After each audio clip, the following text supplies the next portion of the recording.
Vamos a abrir nuestras Biblias en Hechos capítulo 1. Vamos a abrir nuestras Biblias en Hechos capítulo 1. Versículos 6 al 8. Es el pasaje que nos va a servir de base hoy para estudiarlo y que Dios pueda hablar a nuestra vida. Hechos capítulo 1, versículos 6 al 8. Si ustedes tienen allí su Biblia, entonces los que se habían reunido le preguntaron, diciendo: Señor, ¿restaurarás el reino a Israel en este tiempo?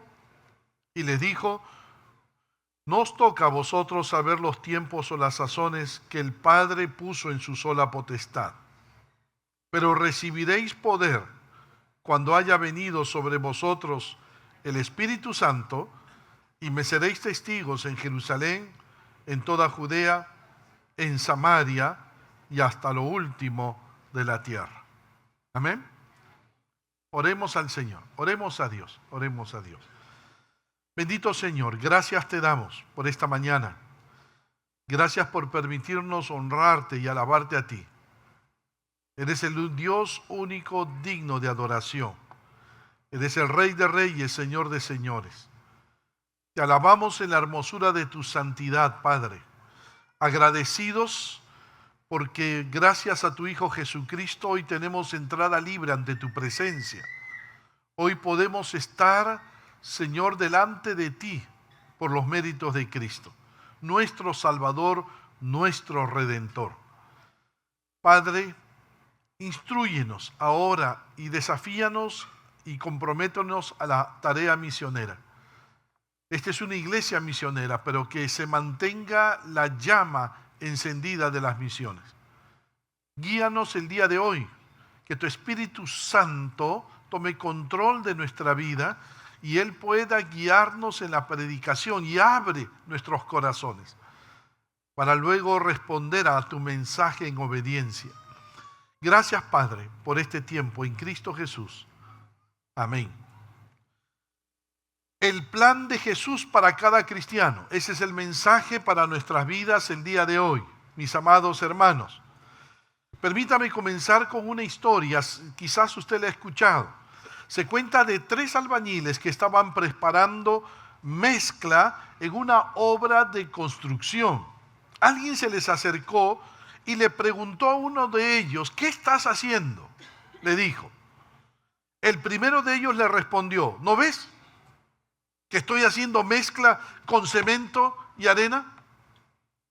Luego se acercó a otro hombre y le hizo la misma pregunta: ¿qué estás haciendo? Y la respuesta fue: estamos levantando una pared. Fue a un tercer albañil y le hizo la misma pregunta: ¿qué estás haciendo? Y este dijo con firme decisión: estamos construyendo una catedral. Ahora, nota, mi hermano, es interesante, los 3 albañiles estaban haciendo el mismo trabajo, pero cada uno de ellos tenía una visión distinta del producto final. Distinta. El primero apenas veía la arena y el cemento. El segundo tenía una visión mucho más amplia, veía una pared. Pero el tercero, si bien estaba haciendo mezcla igual que los otros 2, él se sentía parte de un proyecto de mayor envergadura: construir una catedral. La pregunta que surge es: ¿cuál es la visión? Mi hermano, escúchame, mi hermana, ¿cuál es la visión que tenemos de nuestro mundo mientras estamos sirviendo al Señor? ¿Alcanzamos a ver lo que está ocurriendo a nuestro alrededor? ¿O habrá algunos que tenemos una visión más amplia de nuestro mundo, que sentimos que tenemos una obligación mucho más grande para con Él? El Señor Jesús tenía una visión mucho más grande de nuestro mundo. Jesús le dijo a sus discípulos mientras alcanzaba a los samaritanos en Juan capítulo 4, versículo 35. He aquí os digo, alzad vuestros ojos y mirad los campos, porque ya están blancos para la siega. Es posible que cuando nuestro Señor Jesús le dijo esto a sus discípulos, mirad los campos, miren los campos, por favor mírenlos. Es muy probable que no se refería solo a mirar los campos de Judea o Samaria, no, sino que miraran mucho más allá, mucho más lejos. Ellos necesitaban tener una visión mucho más grande de los necesitados del Evangelio. Como nosotros hoy lo necesitamos, nosotros también necesitamos mirar más allá de nuestras fronteras. Necesitamos mirar más allá de nuestro Trujillo. Necesitamos mirar, por ejemplo, mirar al mundo musulmán. Mirar al mundo musulmán. Son alrededor de 1.000 millones los seguidores de Mahoma. Son gente hostil al Evangelio, pero están deseosos de que alguien les muestre el amor de Dios de manera práctica. Mauritania, Marruecos, Argelia, Túnez, Libia, Egipto, Jordania, Siria, Turquía, Afganistán, Bangladesh, Indonesia, entre otros, esperan escuchar el Evangelio de nuestro Señor Jesucristo. Necesitamos mirar, mi amado hermano, a la Europa postcristiana. Europa ya no es un continente cristiano, ya no es ni un continente ni católico ni protestante, ya no. Hace muchos años atrás que ya dejó de enviar misioneros. El secularismo, el materialismo, el consumismo y la apatía están destruyendo el viejo continente. Las iglesias que en el pasado fueron centros de grandes avivamientos, hoy se están convirtiendo en restaurantes de comida rápida. Y otros se están convirtiendo en mezquitas musulmanas. Es triste. Estuve en Londres y me llevaron a ver una iglesia que había sido por años una iglesia avivada, una iglesia viva, pero que ahora se estaba convirtiendo en una mezquita, se había convertido en una mezquita musulmana. Necesitamos mirar al círculo asiático, mis amados hermanos, y sus más de 20 países que encierran más de la mitad de la población mundial. Sumemos solamente los 1.300 millones de chinos. Agrégale ahí los 1.200 millones de hindúes o indios. Agrégale los 100 millones de Bangladesh, más todo el sur de Asia.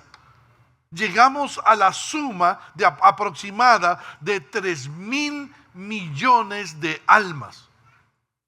Mira, es casi la mitad de la humanidad. 80% de ellos se encuentra fuera del alcance del Evangelio. Imagínate la gran cantidad de personas que se encuentran lejos del Evangelio. La suma de Sudamérica y África hacen la India. Y solo el 0.26% de su población es cristiana evangélica. Solo el 0.26%. Y los indios, los hindúes, adoran a más de 300 millones de dioses. Imagínate, mi hermano, imagínate la necesidad que tienen del Evangelio. Necesitamos mirar a los grupos tribales, a las tribus, a las comunidades indígenas que se encuentran dispersos en todos los continentes, aquí cerca, en nuestra selva amazónica, en el desierto de Kalahari, en las islas de las Filipinas. Todos estos grupos hablan unos 3.500 idiomas distintos y pueden sumar unos 300 millones de habitantes. Muchos de ellos todavía están viviendo en la edad de piedra. La mayoría de estas tribus son animistas, es decir, le rinden culto a los espíritus que según ellos viven en la naturaleza, en la luna, el sol, los árboles, las piedras, los animales, etc. practican la brujería. Hay 736 idiomas que necesitan ser estudiados. ¿Para qué?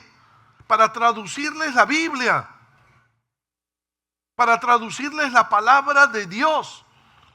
Allí están los Badoma en Zimbabue, que tienen los pies de avestruz. Allí están los pirañas en el Amazonas, que tienen un idioma increíble, mi hermano. Increíble. No hay números, no tienen pronombres, no tienen colores, no tienen tiempos verbales, no tienen oraciones subordinadas. Solo tienen ocho consonantes. Se comunican cantando, silbando, tarareando. ¿Cómo traduces la Biblia a ese idioma? Imagínate, mi hermano. Es todo un arduo trabajo. Solo un misionero, uno solo, aceptó el reto de quedarse en medio de ellos para llevarles el evangelio. Solo uno. ¿Quién va a ir a la tribu de los Korowai, que viven en sureste de Papúa Nueva Guinea y que todavía son una tribu caníbal? Todavía se comen seres humanos. Son 3,000 personas que no conocen el evangelio. Viven sobre la copa de los árboles. ¿Quién va a ir a la tribu de los Bodi en el valle del río Omo en Etiopía, donde los varones se destacan por ser obesos, más gordos, más bellos? Y las mujeres más delgadas, más bellas. Adoran a las vacas y no las matan. Imagínate, mi hermano, ¿quién va a ir a ellos? Necesitamos mirar a Rusia, 290 millones de habitantes, que hablan 65 idiomas oficiales en Rusia. Por 70 años han tenido un gobierno materialista, ateo. Ser creyente en Rusia es difícil, es bien duro. La gente en Rusia es poco amable. Viven en temor, en sospecha de todos.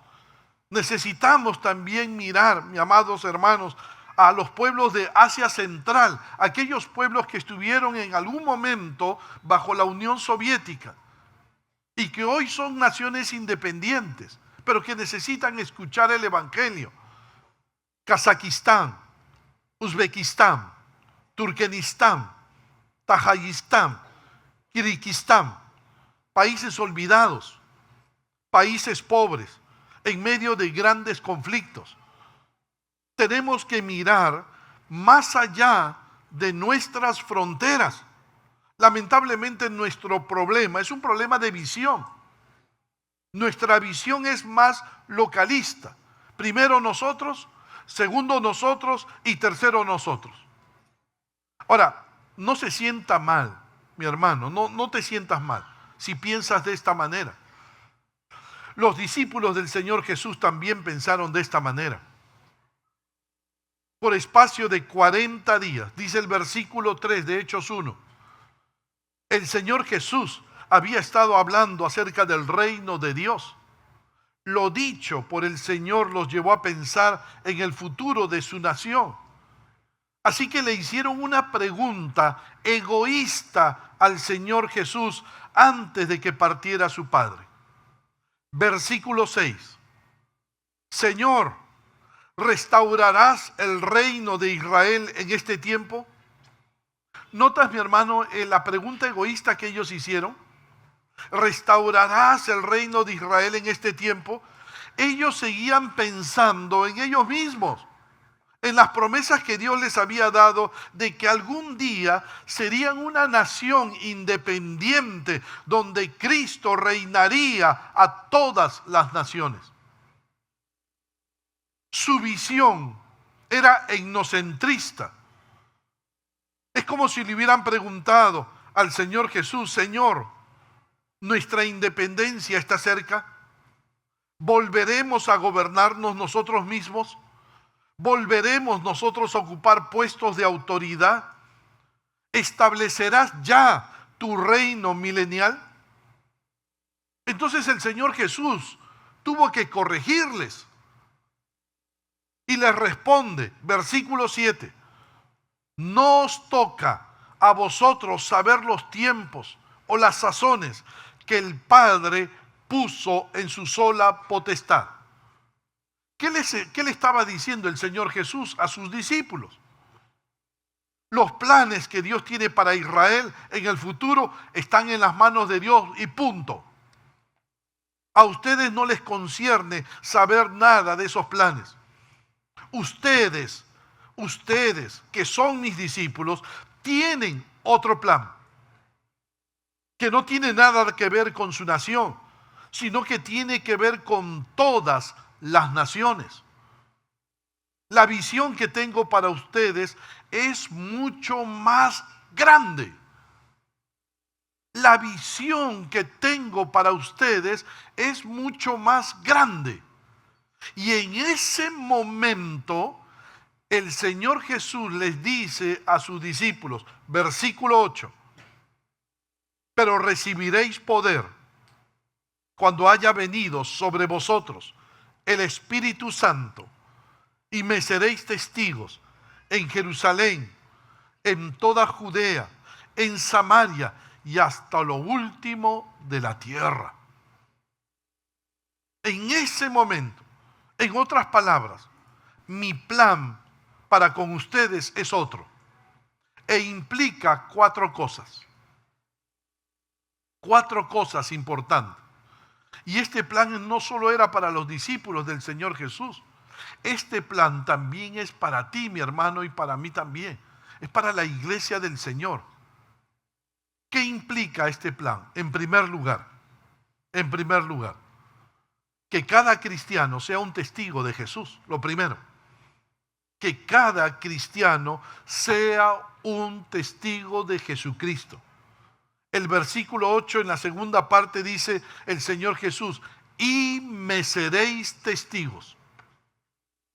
Si hay algo que quiere nuestro Señor Jesús de cada uno de nosotros, es que seamos sus testigos. Un testigo, mi hermano, es alguien que ve algo y se lo cuenta a otro. Ahora, nota, me gustan mucho las series de abogados, ¿no? Hay unas series de abogados que dan a veces en la televisión, en el streaming. Y aprendí algo, todo aquel que testifica en una corte tiene que saber tres cosas. 1, lo que vio. 2, lo que escuchó. 3, lo que sintió. Ese es un testigo. Un testigo da testimonio de lo que vio, de lo que escuchó y de lo que sintió. Y eso es justamente lo que dice el apóstol Juan, que es un testigo. En primera de Juan capítulo 1, versículo 1 al 2. Mira lo que dice el apóstol Juan. Lo que era desde el principio, lo que hemos oído, lo que hemos visto con nuestros ojos, lo que hemos contemplado y palparon nuestras manos tocante al verbo de vida. Y lo hemos visto y testificamos y os anunciamos la vida eterna. ¿Notas, mi hermano? Ese es un testigo de Jesucristo. Alguien que cuenta la verdad acerca de nuestro Señor Jesús. Y los creyentes del primer siglo fueron tan eficaces en su labor de ser testigos de Jesús que llegaron a decir de ellos. Mira, Hechos 17:6. Estos que trastornan el mundo entero también han venido acá. Estos locos, estos que trastornan el mundo entero, también han venido acá. ¿Por qué les dijeron esto? Porque su testimonio fue efectivo. Ellos fueron hasta el último rincón del mundo antiguo. Pero déjame decirte algo más. ¿Amén? ¿Me está siguiendo? ¿Están acá todavía? ¿Todos están acá? ¿Seguro? ¿Nadie se ha ido? La palabra para testigo, fíjate bien, en el griego es la palabra marturés, de donde viene nuestra palabra mártir. ¿Qué está diciendo este término? Lo que nos está diciendo es que ser testigo implica que al testificar de Jesús corremos el riesgo de experimentar rechazo. Corremos el riesgo de experimentar persecución. No lo olvides, no lo olvides. El verdadero testigo de Jesús debe estar dispuesto a derramar su propia sangre por él. Muchos dieron testimonio de Jesús derramando su propia sangre. No lo olvides. Sea que te acusen de algo, sea que te secuestren, mi hermano, tú y yo debemos estar dispuestos a dar testimonio de Jesucristo aún con nuestra propia vida. No lo olvides. El dar testimonio y el dolor siempre irán de la mano. Nos van a rechazar, nos van a perseguir. Hoy más que nunca, hoy testificar a los no creyentes es cada vez más difícil, porque hoy en día nos rechazan mucho más. Ya la gente no es religiosa, es atea. Pero nada ni nadie debe hacernos cambiar nuestro llamado de ser testigos de Jesucristo. Amén. Nada ni nadie. No te avergüences de ser un testigo de Jesús. 2. Lo segundo, mi hermano, que implica el plan de Dios para nosotros. Que cada cristiano sea un testigo con poder. Lo dije ayer. No se puede, mi hermano, hacer la obra de Dios sin el poder de Dios. Versículo 8. Pero recibiréis poder cuando haya venido sobre vosotros el Espíritu Santo y me seréis testigos. Es como si el Señor les hubiera dicho: tengo una tarea para ustedes, que sean mis testigos.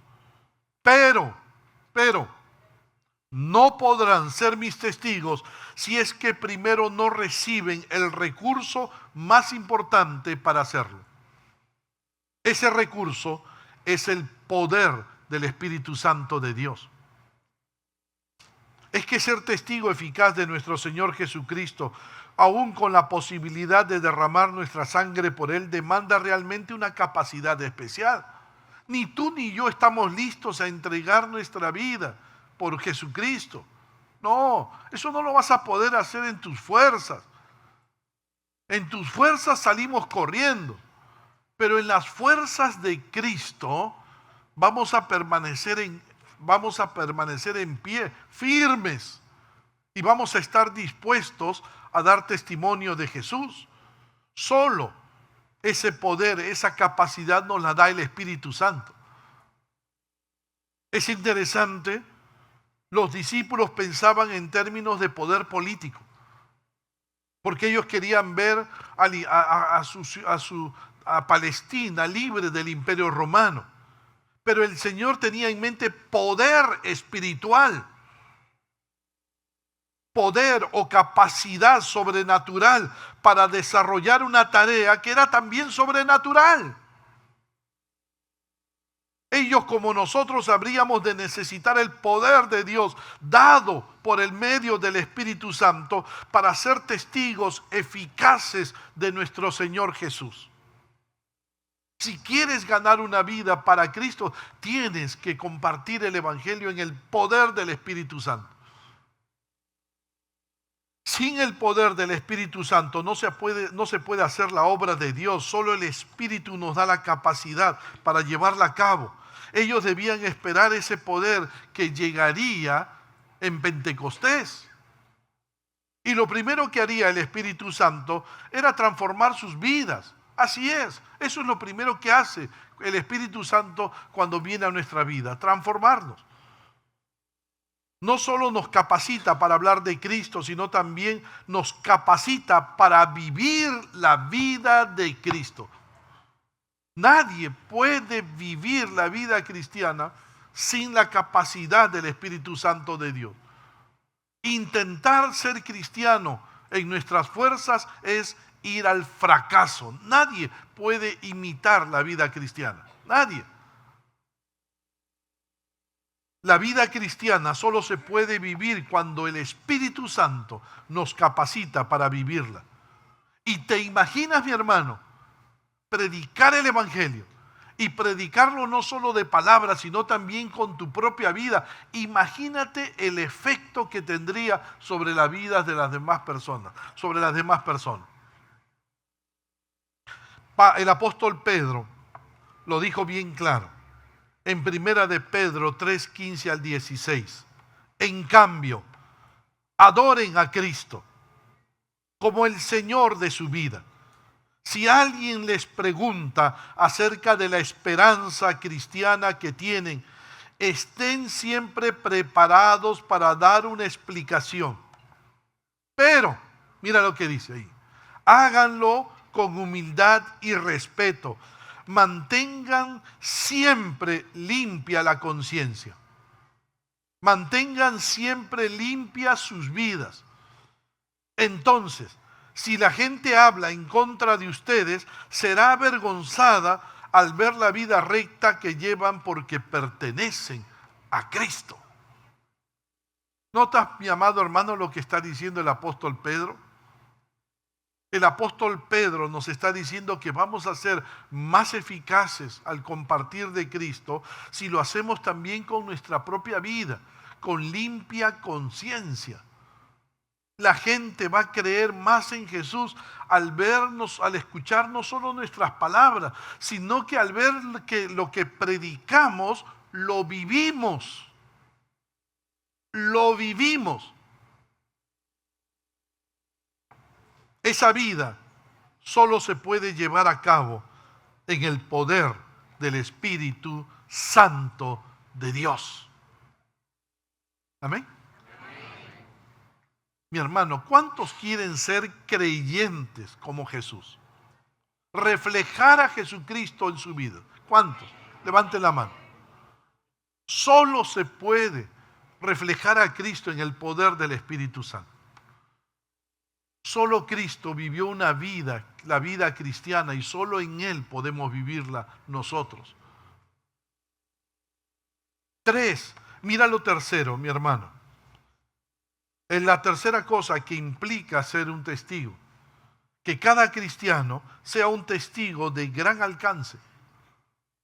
Que cada cristiano sea un testigo de gran alcance. Versículo 8. Pero recibiréis poder cuando haya venido sobre vosotros el Espíritu Santo. Y, mira lo que dice allí. Y me seréis testigos en Jerusalén, en toda Judea, en Samaria y hasta lo último de la tierra.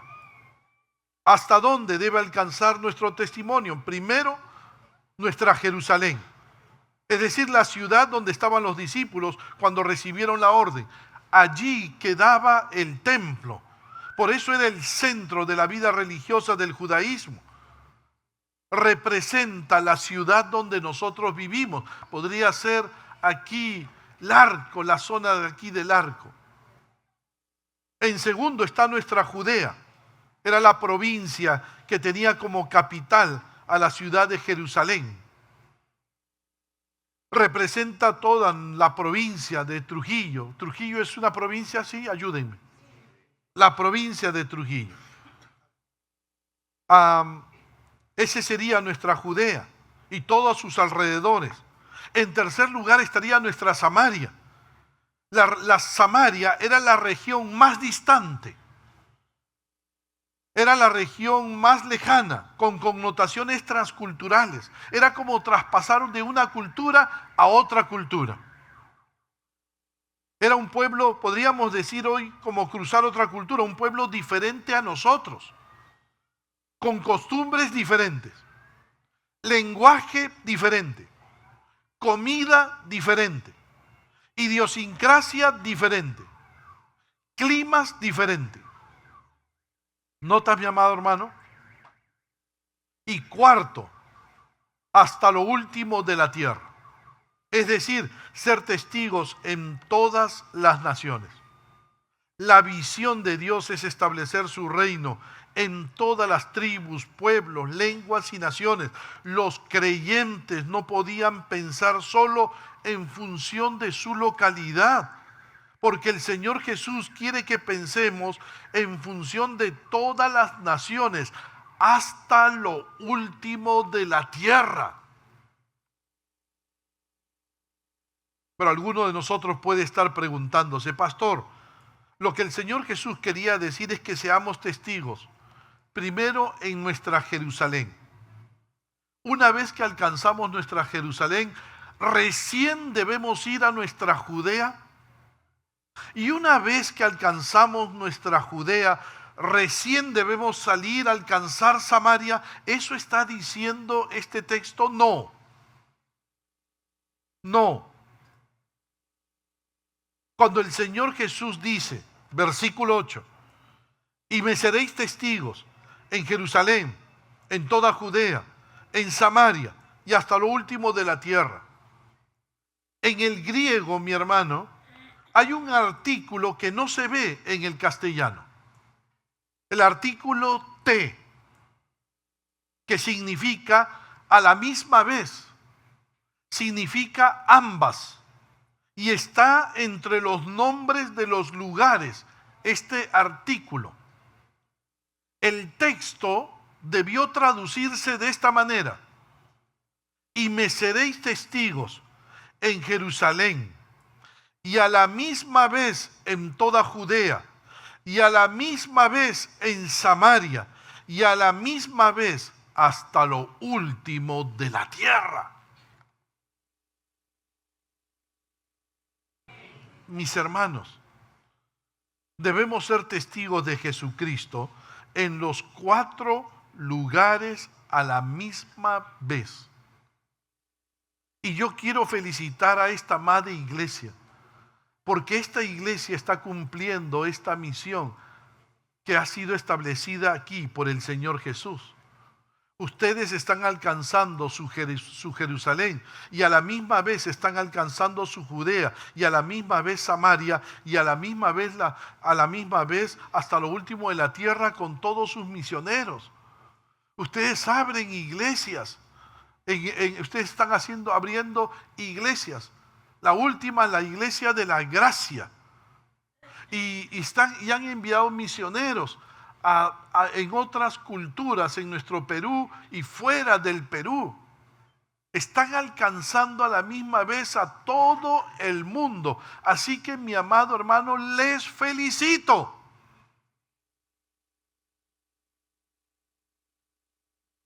Amén.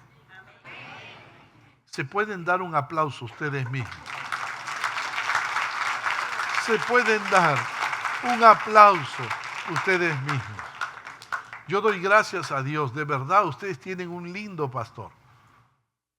El pastor Daniel, yo le digo Danielito, pero es un lindo siervo de Dios con una gran visión misionera.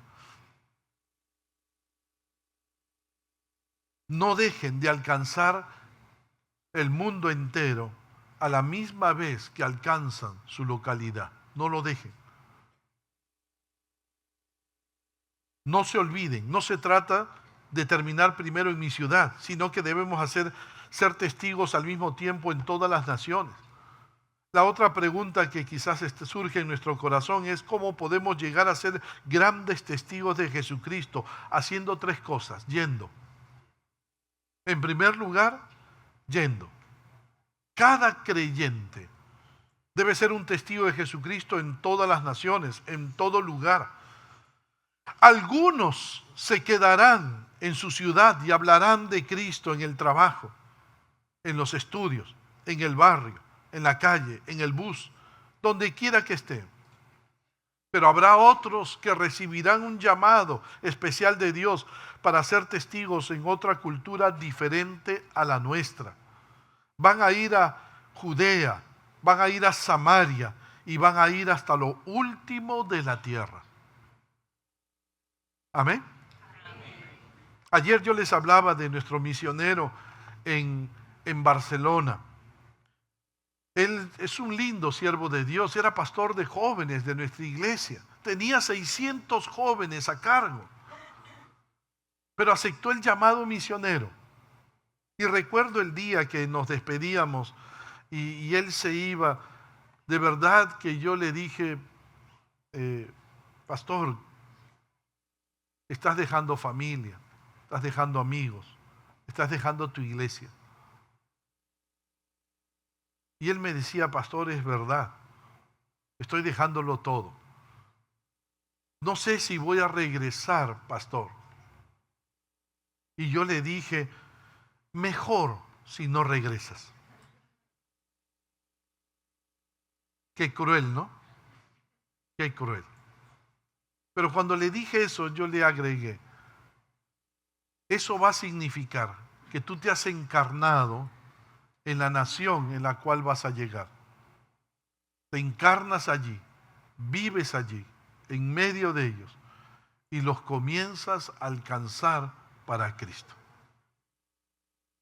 No sé si te volveré a ver, si regresarás, no lo sé.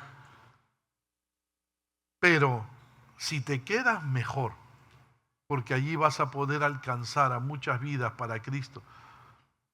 Aquí en el Perú ya hay muchos que nos estamos quedando. Y yo creo que ya no va a volver. Ya tiene la nacionalidad, ya se ha acomodado bien, ya la iglesia lo sostiene con una parte y ya se ha enamorado del país y está alcanzando vidas para Cristo. Ya nosotros le acompañamos, estamos acompañándolo, le enviamos grupos para que le ayudemos a alcanzar. Hemos enviado a los jóvenes, queremos enviar ahora a las damas, a los adultos. Otros regresarán. Nuestra misionera que estuvo en África regresó. Y para jubilarse. Regresó por problemas de salud. Pero ella se encarnó. Ella se encarnó en el África. Ama a los africanos. Ama a todos los negritos.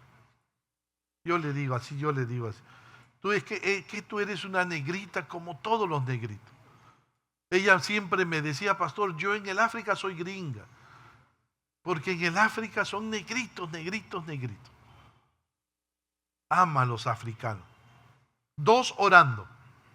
Mi hermano, podemos ser testigos en Jerusalén, en Judea, en Samaria y en todo el mundo a la misma vez por medio de la oración. La oración mueve el corazón de Dios.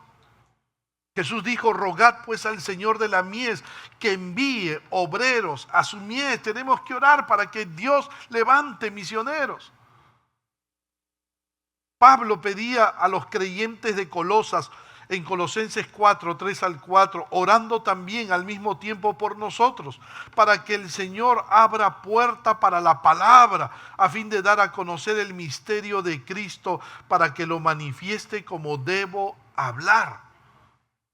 El misionero necesita pasaporte, visa, viáticos, etc. Los que oramos no necesitamos eso para llegar al mundo. Tú y yo podemos llegar al mundo, podemos penetrar países, naciones, pueblos a través de la oración. Señor, ábrele puerta a nuestro misionero que está en Irak, que está en Irán, que están los misioneros que están en naciones tan difíciles. Ábreles puerta. Podemos orar aquí, mi hermano. Una cadena de oración por nuestros misioneros. Pedir que Dios los guarde, los proteja del pecado, que cuide su hogar, su familia y que les abra puerta para predicar el evangelio. Y 3, podemos ofrendar. Con nuestras ofrendas vamos a testificar en todo lugar, ya que con ellas podemos sostener económicamente a nuestros misioneros. Pablo daba gracias a la iglesia de Filipos por su apoyo económico. Filipenses 4, 15 al 16. Y sabéis también vosotros, oh filipenses, que al principio de la predicación del evangelio, Cuando partí de Macedonia, ninguna iglesia participó conmigo en razón de dar y recibir, sino vosotros solos. Pues aún a Tesalónica me enviasteis una y otra vez para mis necesidades. Mis hermanos, necesitamos ofrendar. El diezmo es para el trabajo en la iglesia local, pero la ofrenda misionera es para el trabajo internacional, para enviar misioneros. Y no debemos dejar de ofrendar a misiones. Desde que yo tengo uso de razón como creyente, yo soy creyente desde los 14 años, siempre he ofrendado a misiones con las propinas que me daban, porque mis pastores me enseñaron a ofrendar a misiones desde que yo era muy joven. Y nunca, aún con mi esposa, nunca hemos dejado de darlo. Ahora una hija que es casada no deja de dar su ofrenda misionera. No dejemos de ofrendar a misiones. ¿Amén? Comprometámonos con la tarea misionera. ¿Cuántos se van a comprometer? ¿Amén? ¿Seguro? A ver. Oremos al Señor, oremos a Dios.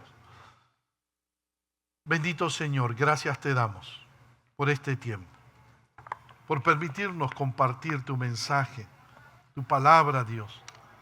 Danos una visión mucho más grande de nuestro mundo. Que no tengamos una visión localista, sino una visión mundial. El mundo necesita ser alcanzado para Cristo. Y podemos ayudar de distintas maneras, enviando misioneros, orando por las misiones, ofrendando, Dios. Padre, que esta iglesia siga siendo una iglesia misionera, comprometida con las misiones. Gracias, Padre, por este tiempo, por permitirme compartir el mensaje de tu palabra y que haya llegado con claridad. En Cristo Jesús te lo pedimos. Amén y amén. Amén, mis hermanos. Que Dios les bendiga.